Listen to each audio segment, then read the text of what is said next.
Heureuse de vous retrouver en ce début d'année 2025. Mesdames et messieurs, bonsoir. Bienvenue sur PPACI TV. C'est l'heure de l'information. Voici les titres.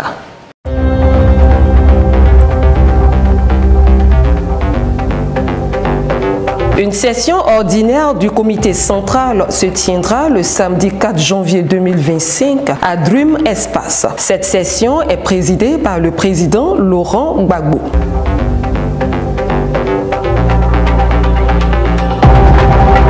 Les assises des femmes se tiendront le 11 janvier 2025. Le comité d'organisation est à pied d'œuvre. Le président Laurent Gbagbo est depuis le 10 mai 2024 le candidat du PPACI à l'élection présidentielle de 2025. Désigné lors de la convention de son parti, l'ex-président ivoirien a présenté au grand public les 10 piliers de la Renaissance, les grandes lignes de son programme de gouvernance. Kevin Comenon.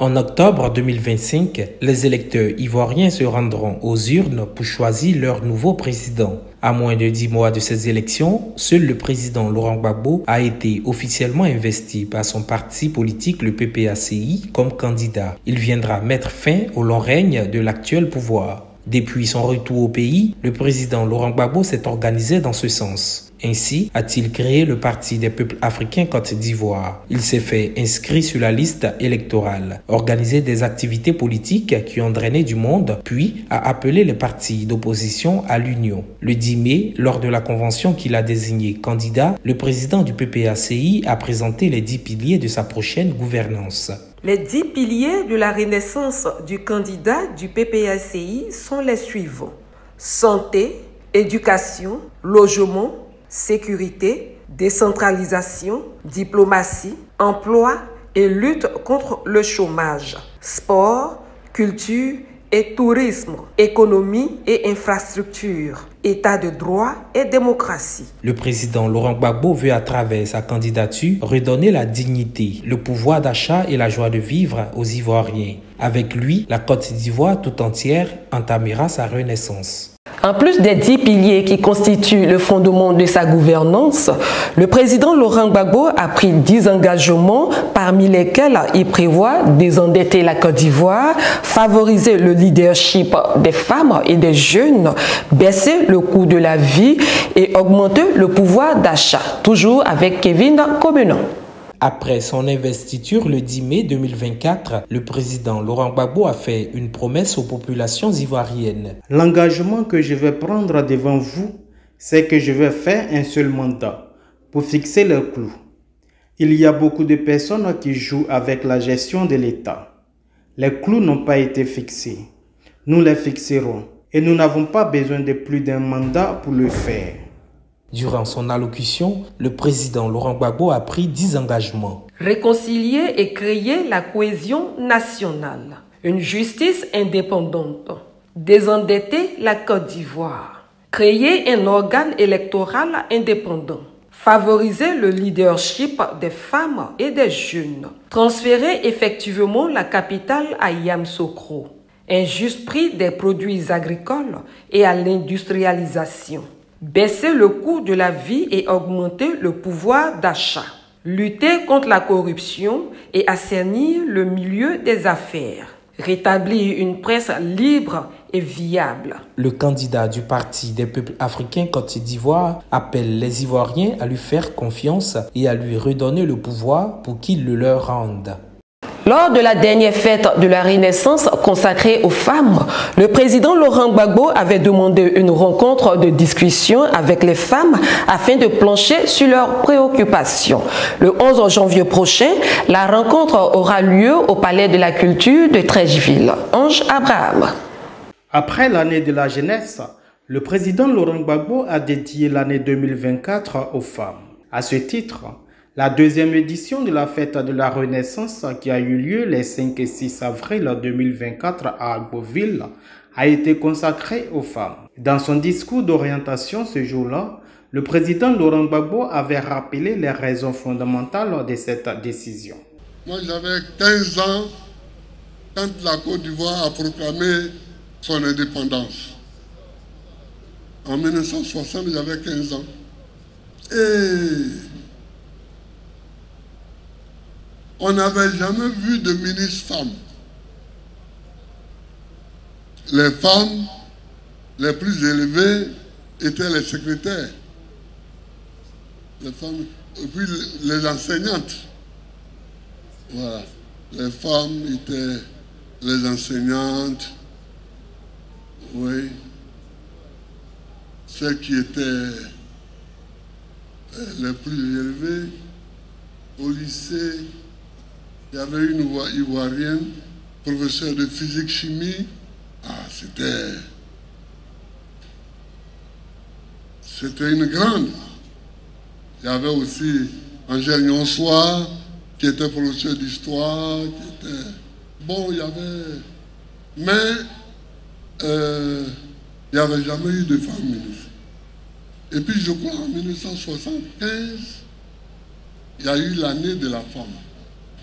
Et le président Houphouët a nommé Jeanne Gervais ministre de la femme. C'est la première fois qu'on voyait une femme aller au conseil des ministres. Il y a eu du progrès.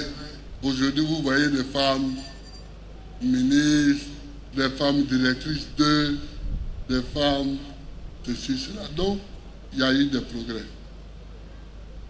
Mais, est-ce que ces progrès-là suffisent? C'est ça. Est-ce que ces progrès qui ont été faits suffisent? Est-ce que les femmes sont assez considérées dans la société? Est-ce que les femmes vont assez à l'école?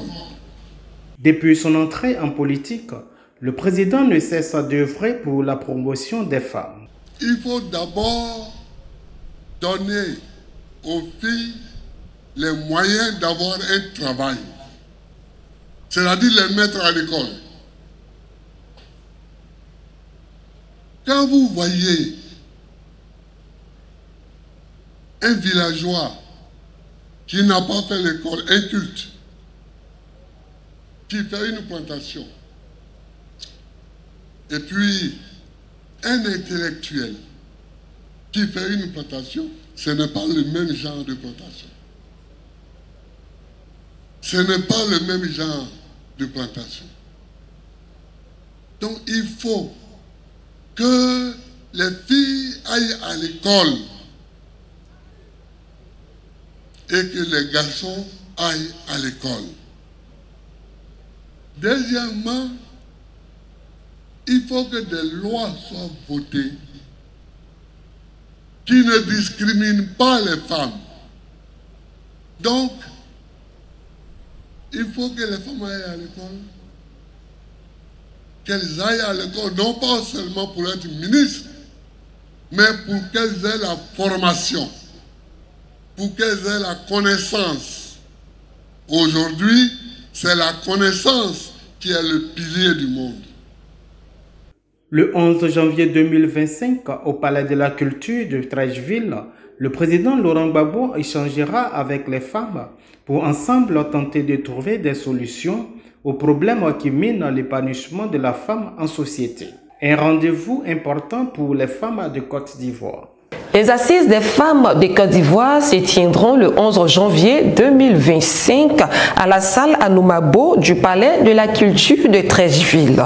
Plusieurs actions sont mises en œuvre par le comité d'organisation pour la réussite de cet événement. Un élément de la rédaction.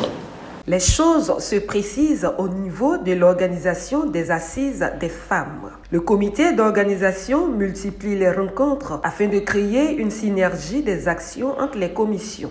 La commission scientifique, conduite par Dr Agnès Monet, est à pied d'œuvre pour le thème des assises, tout comme la commission communication qui vient de mettre en place une rubrique dénommée Journal des assises avec Ousmane Sissavané.